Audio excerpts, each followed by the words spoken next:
В 2004 году обстановка вокруг Южной Осетии была напряженной. С легкостью расправившись с Асланом Абашидзе в Аджарии, тогдашний президент Грузии Михаил Саакашвили рассчитывал, что в дальнейшем продолжит свою агрессивную политику и в отношении Южной Осетии. В конце мая 2004 года в зону грузино-осетинского конфликта были переброшены подразделения внутренних войск и тяжелая военная техника. Однако 8 июля юго-осетинским спецподразделениям удалось остановить планы грузинских силовиков. Тогда в селе Уанат в плен было взято 39 сотрудников МВД Грузии, вооруженных стрелковым оружием, включая пулеметы и гранатометы. Ситуация обострилась. Почти ежедневно Цхинвал и другие населенные пункты подвергались обстрелу. Бои не прекращались у сел Дменис, Сарабук и Тлиакан. Основные бои развернулись 19 августа за стратегические высоты вокруг Цхинвала. Одной из таких высот была Тлиаканская. Это невозможно почти что описать, что там происходило.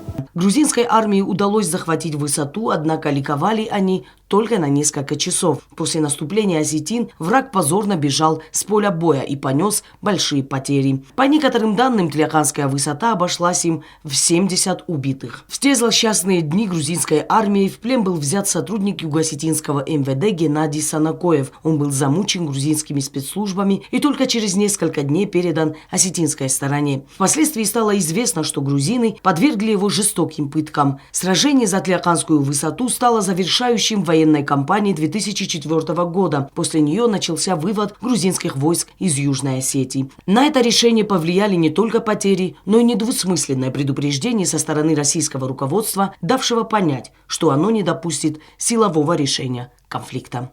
Оксана Джуева, Зарема Арсоева, ГТРК ИР. Информационный выпуск сегодня.